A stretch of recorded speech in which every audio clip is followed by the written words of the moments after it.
Assalamualaikum warahmatullahi wabarakatuh. Nama saya Anissa Fatma Mulia. Saya dari kelas A3, NIM 19018872. Di sini saya akan menjelaskan materi dari pertemuan 1 sampai pertemuan ke-6 MK Pengembangan Proyek Sistem Informasi.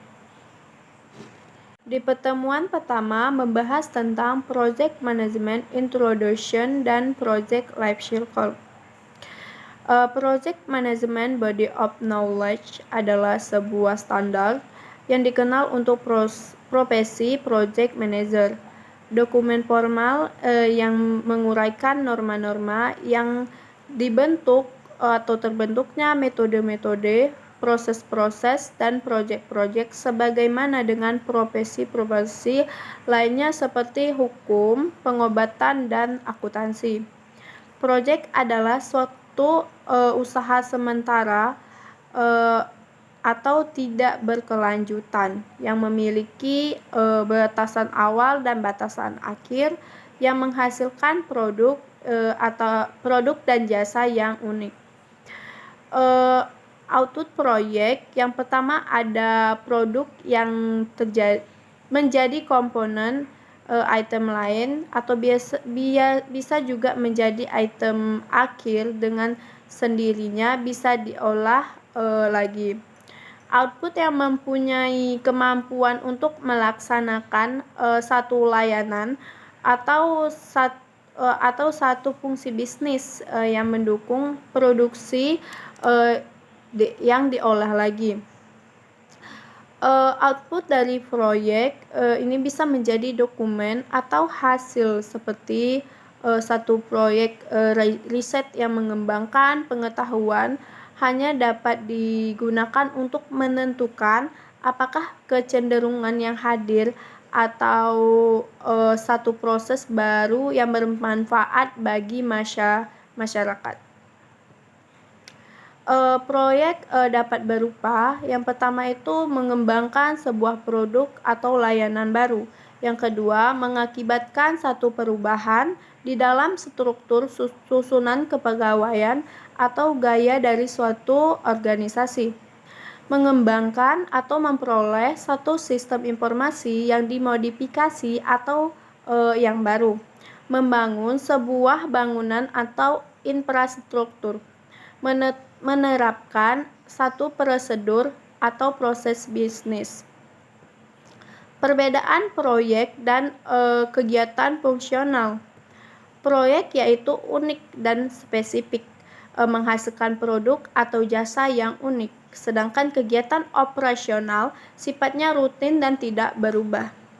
Proyek memiliki batasan awal dan batasan akhir atau usaha sementara, sedangkan kegiatan operasional sifatnya kontinu atau dari perusahaan dibuka atau sampai perusahaan ditutup. Proyek membawa misi perubahan, baik itu perubahan produk atau layanan dan struktur organisasi atau lain sebagainya. Sedangkan kegiatan operasional misinya berkesinambungan dari awal perusahaan itu dibuka sampai perusahaan itu ditutup. Sumber dayanya temporer, sedangkan kegiatan operasional sumber dayanya permanen. Fokus pada efektivitas kegiatan, sedangkan kegiatan operasional itu fokus pada efisiensi. Penguasaan sesuai sasarannya, sedangkan kegiatan fungsional sesuai dengan peran atau fungsi. Untuk apa manajemen proyek? Manajemen proyek itu untuk aplikasi mengimplementasikan dari pengetahuan, keterampilan, perangkat lunak, dan teknik pada suatu aktivitas proyek untuk memenuhi kebutuhan atau tujuan suatu proyek. 3 faktor pembatas dalam manajemen proyek. Yang pertama itu ada ruang lingkup atau scope. Pada intinya adalah jenis atau batasan-batasan yang ada pada sebuah proyek sejauh mana batasan-batasan atau ruang lingkup suatu proyek yang ditentukan. Yang kedua ada waktu atau time. Adalah salah satu komponen yang menjadi target utama dalam sebuah proyek. Pada intinya, faktor waktu ini adalah bagaimana kita menentukan lamanya waktu yang diberikan untuk menyelesaikan sebuah proyek tersebut.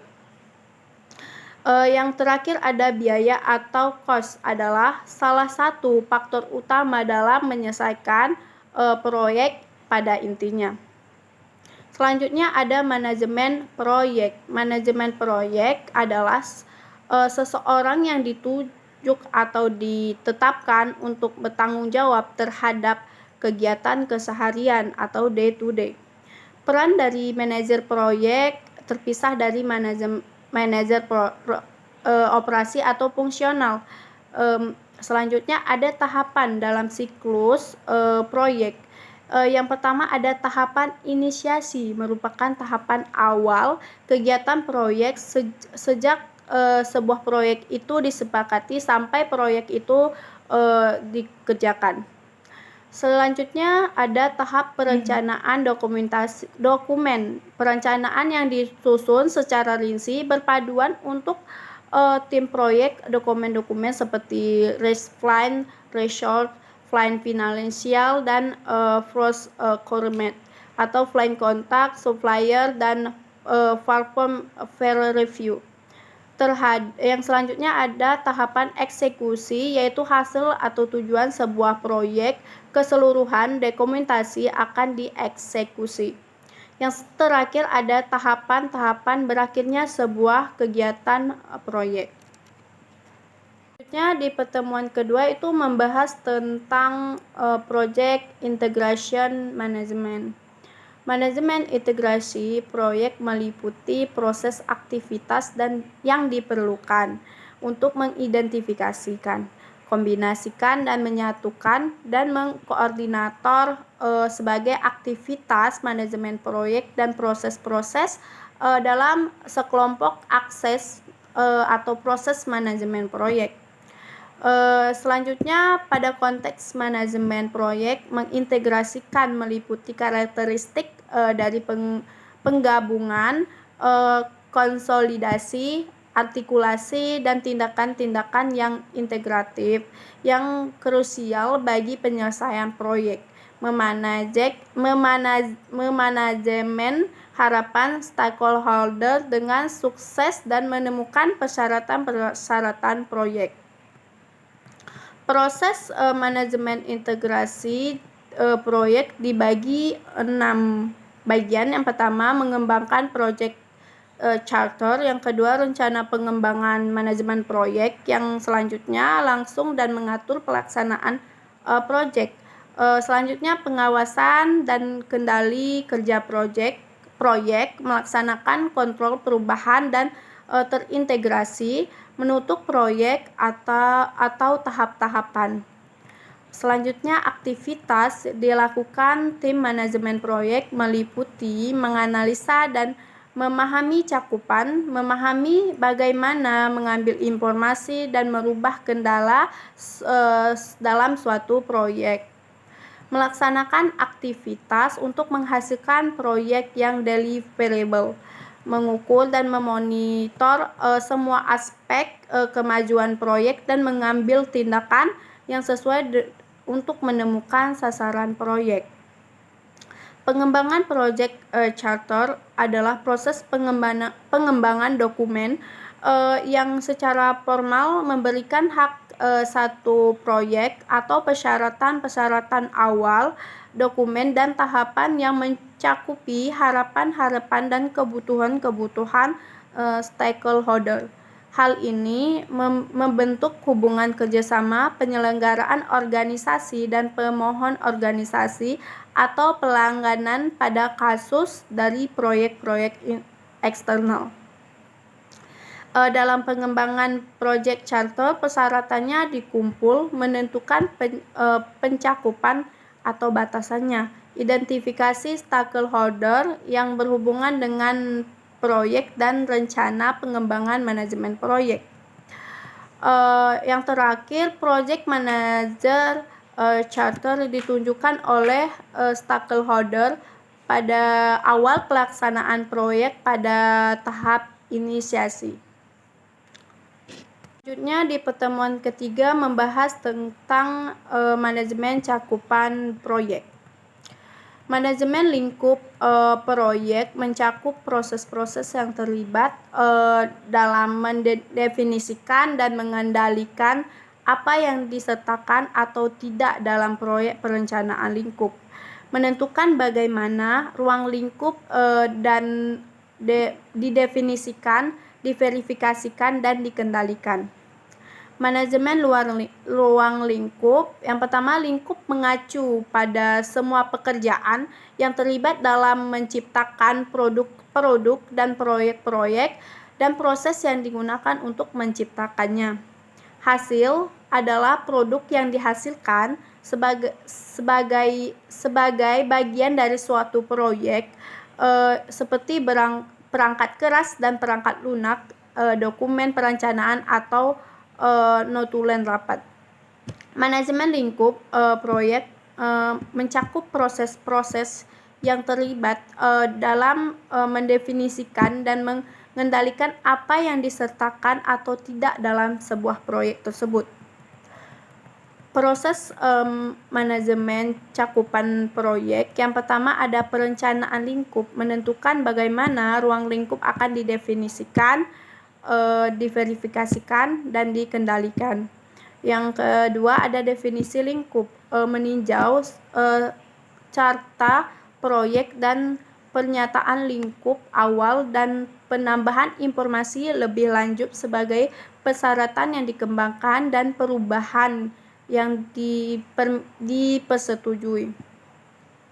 Pembuatan WBS atau Work Breakdown Struktur, membagi hasil proyek besar menjadi komponen yang lebih kecil, lebih mudah ditandatangani. Selanjutnya ada verifikasi lingkup, memformalkan menerima lingkup proyek. Yang selanjutnya ada pengendalian lingkup, mengendalikan perubahan lingkup proyek.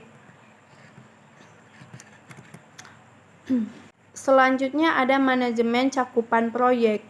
Merencanakan lingkup manajemen proyek adalah merencanakan lingkup manajemen proyek. Yang dimaksud adalah merencanakan perencanaan proses yang terlibat dalam menentukan dan mengendalikan segala hal yang termasuk dalam proyek. Mengumpulkan persyaratan atau kebutuhan adalah merupakan proses pendefinisikan dan mendokumentasikan kebutuhan pada stakeholder untuk memenuhi kebutuhan proyek, biasanya berupa persyaratan dokumentasi.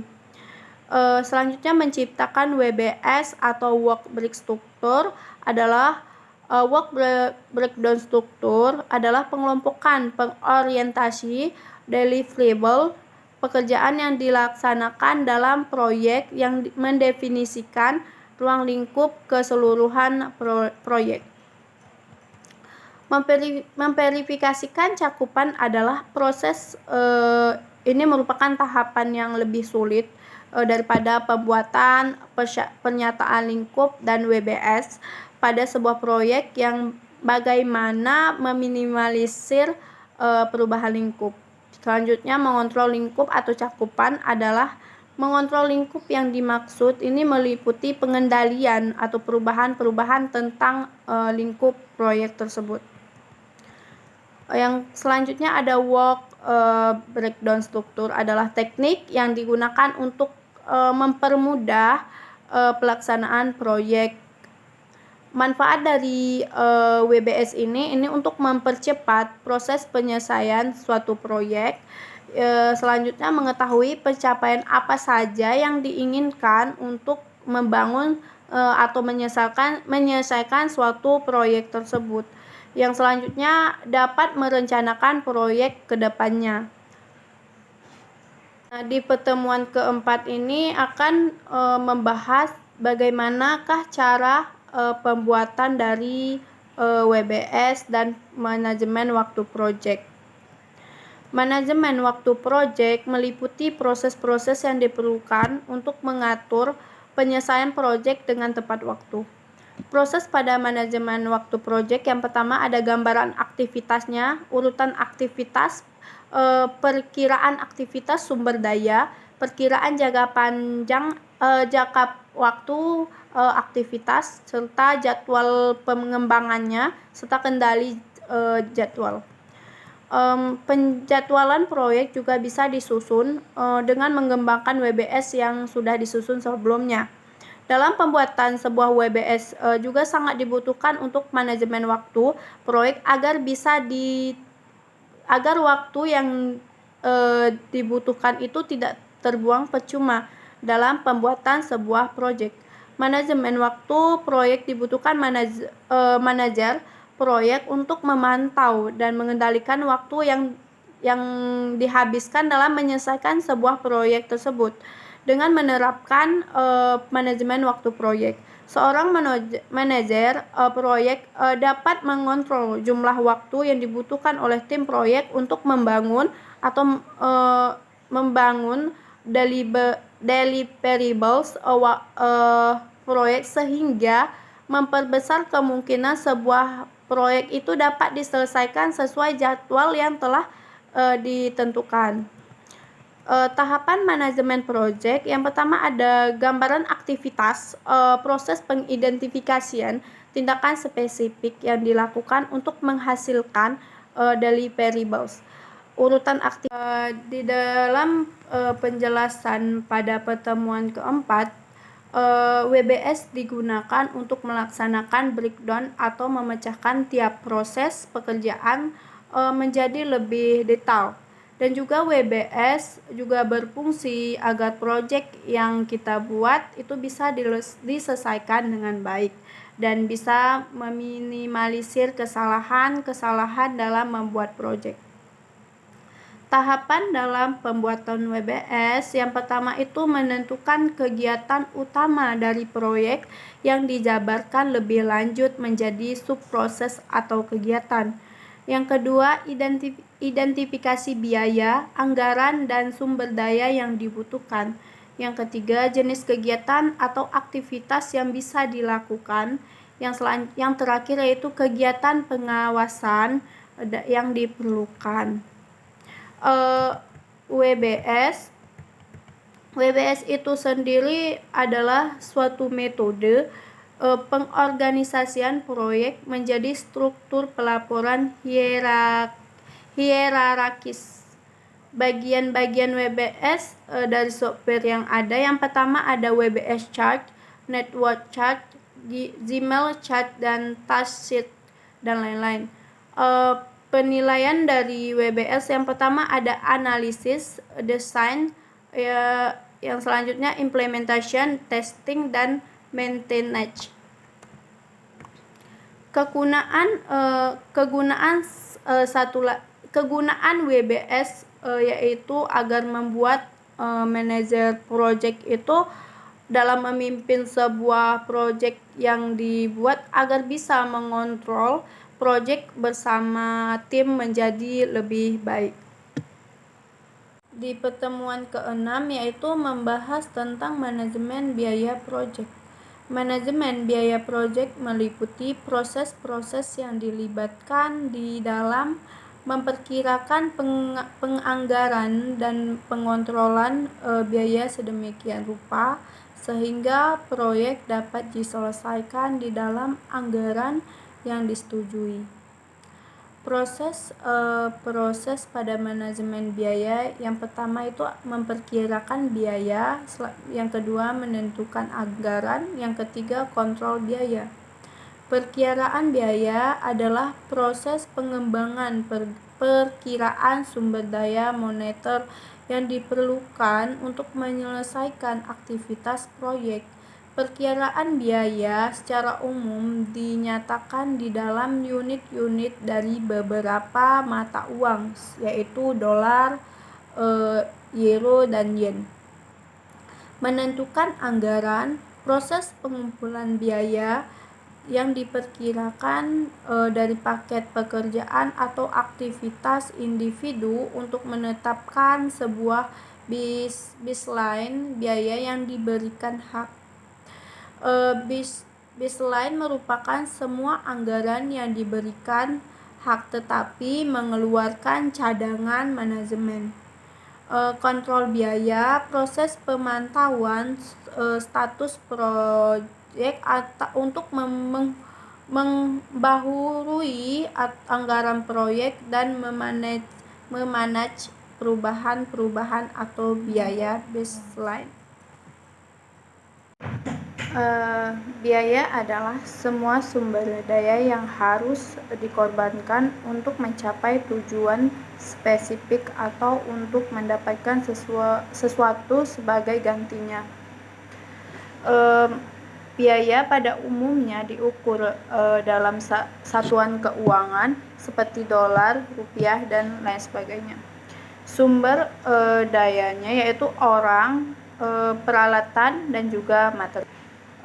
Perhatian utama dalam manajemen biaya adalah proyek adalah pada biaya sumber daya yang digunakan untuk menyelesaikan kegiatan dalam jadwal proyek. Manajemen biaya proyek meliputi proses-proses yang diperlukan untuk menjamin agar anggaran biaya yang telah disetujui cukup untuk menyelesaikan semua pekerjaan dalam lingkup proyek. Profit atau laba, keuntungan, penerimaan dan pengeluaran. Life cycle costingnya yaitu estimasi biaya selama siklus hidup proyek, biaya pengembangan, biaya dukungan selama hasil proyek dimanfaatkan, analisis arus kas proyek yaitu metode untuk menetapkan biaya manfaat dan arus kas tahunan suatu proyek atau dengan nilai sekarang. Manajer puncak perlu mewaspadai pemilihan proyek agar arus kas keseluruhan tetap bisa diatasi. Ada beberapa biaya. Yang pertama itu ada biaya langsung. Biaya yang terkait langsung dengan sesuatu proyek sehingga dapat ditelusuri secara tepat. Misalnya gaji karyawan proyek, pembelian barang proyek, dan lain-lain. Yang selanjutnya ada biaya tak langsung. Biaya yang terkait dengan suatu proyek tetapi tidak dapat ditelusuri secara tepat. Misalnya tagihan listrik perusahaan, biaya sewa kantor untuk kegiatan perusahaan dan berbagai proyek lainnya. Ada beberapa proses mengestimasikan biaya. Yang pertama, estimasi pendahuluan yaitu menyeleksi proyek dikerjakan 3-5 tahun sebelum proyek selesai. Estimasi untuk anggaran. Untuk lokasi dana dalam anggaran perusahaan dikerjakan 1-2 tahun sebelum proyek selesai. Selanjutnya estimasi definitif yaitu estimasi sebenarnya untuk rincian pembelian selama proyek tersebut berlangsung. Rencana manajemen biaya. Yang pertama, dokumen yang menjelaskan bagaimana organisasi dalam mengolah varian biaya dalam proyek.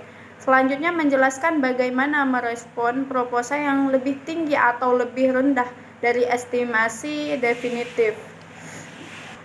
Selanjutnya ada masukan dalam mengestimasi biaya. Yang pertama, faktor lingkungan perusahaan. Yang kedua, ada aset proses organisasional. Yang ketiga ada pernyataan cakupan proyek. Selanjutnya ada WBS dan penjelasan atau kamusnya. Yang kelima ada rencana manajemen proyek. Rencana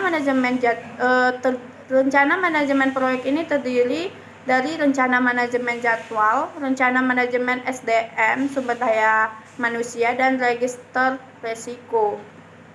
Selanjutnya ada faktor-faktor lingkungan perusahaan. Yang pertama, estimasi biaya memperhatikan atau menggunakan ada kondisi di pasar dan basis data komersial. Yang kedua ada aset proses organisasional. Yang pertama itu ada kebijakan estimasi biaya, template, file proyek, informasi historis, dan pengetahuan tim proyek serta pengalaman proyek-proyek sebelumnya. Selanjutnya ada penyataan cakupan proyek, mengandung informasi tentang persyaratan produk proyek yang diperlukan dalam mengestimasi biaya. Yang selanjutnya ada WBS atau penjelasan atau dictionary. WBS untuk mengorganisasi estimasi biaya dan menjamin bahwa semua pekerjaan telah diestimasi biayanya. Selanjutnya ada rencana proyek. Manajemen proyek ini membuat seluruh rencana untuk melaksanakan, memonitoring, dan mengendalikan proyek termasuk rencana bagian proyek. Selanjutnya ada piranti dan teknik dalam mengestimasikan biaya. Yang pertama itu ada keahlian tenaga ahli, yang kedua ada estimasi dengan analogi, dan yang ketiga itu ada menggunakan biaya satuan sumber daya. Yang keempat ada model estimasi. Yang keempat itu ada model estimasi parametrik. Yang kelima ada bottom up estimating, dan yang keenam ada perangkat lunak. Yang ketujuh ada analisis dokumen lelang vendor. Yang kedelapan itu ada analisis cadangan. Yang kelima ada biaya kualitas. Estimasi analogi yang pertama itu bersifat top down, estimasi analogi bersifat top down, mengikuti biaya terdahulu untuk proyek yang serupa. Biaya satuan dapat menggunakan standar, misalnya standar Inkindo atau Ikatan Nasional Konsultan Indonesia. Selanjutnya ada model parametrik. Model parametrik ini digunakan pada keadaan di mana parameter dapat dikualitaskan dan ada informasi dasar untuk membuat model akurat. Contohnya parameter JML keluaran, JML transaksi, JML jam kerja, dan jumlah model lainnya. Selanjutnya ada button up estimating. Itu tentunya biaya tentang kegiatan terkecil lalu diikhtisarkan. Yang selanjutnya itu ada piranti, perbantuan komputer. P atau L itu manajemen proyek, spreadsheet atau VL itu simulasi. Selanjutnya ada analisis dokumen dan lelang vendor, menggunakan dokumen lelang yang diajukan oleh vendor untuk mengestimasikan biaya. Selanjutnya ada analisis cadangan biaya. Perlu diwaspadai agar tidak terjadinya anggaran yang cadangannya sangat besar. Selanjutnya ada biaya kualitas. Biaya ini dapat dipakai untuk mengestimasi biaya agar hasil sesuai dengan persyaratan. Selanjutnya ada estimasi biaya kegiatan. Perkiraan kualitatif biaya sumber daya untuk menyelesaikan kegiatan proyek. Selanjutnya itu membuat ikhtiar biaya dan dijabarkan. Yang selanjutnya itu ada detail pendukung, memuat cakupan proyek dan penjelasannya, serta dasar-dasar estimasi dan dokumentasi asumsi dan kendala. Yang selanjutnya itu ada rencana manajemen biaya, menyatakan bagaimana rencana biaya yang akan dikelola atau prosedur perubahan. Adapun masalah-masalah utama adalah estimasi proyek IT. Yang pertama itu membuat estimasi untuk proyek perangkat lunak yang besar, merupakan pekerjaan yang cukup besar mengingat bahwanya estimasi biaya dilakukan pada berbagai level proyek dan banyak orang melakukan estimasi dengan sedikit pengalaman akan dipekerjakan yang berkaitan. Solusinya itu adalah cobalah untuk melakukan berbagai pelatihan dan monitoring. Selanjutnya itu setiap orang memiliki bias masing-masing akan estimasi. Solusinya itu berikan pertanyaan yang kritis yang meyakinkan bahwa estimasi tidak bias. Selanjutnya, manajemen menginginkan sejumlah tawaran, bukan estimasi sebenarnya. Manajer proyek harus bisa bernegosiasi dengan sponsor proyek agar dapat membuat estimasi biaya yang realistis.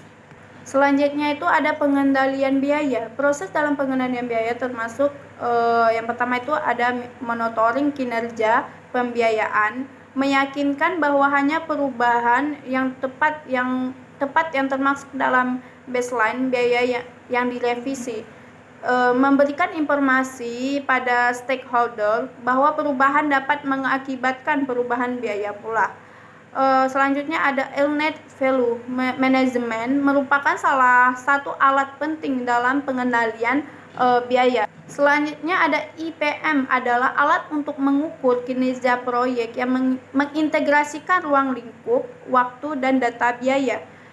Untuk menggunakan IPM harus dibuat terlebih dahulu baseline atau original plan flash of profit check. Dengan baseline dapat dievaluasi apakah proyek kegiatan berjalan dengan baik atau tidak. Secara periodik, informasi aktual mengenal kinerja proyek harus diperbaharui sehingga pemanfaatan IPM dapat optimal. Mungkin sekian yang dapat saya jelaskan dari materi proyek pengembangan sistem informasi dari pertemuan pertama sampai pertemuan ke-6. Jika ada kesalahan dalam menjelaskan, saya minta maaf. Sekian. Wassalamualaikum warahmatullahi wabarakatuh.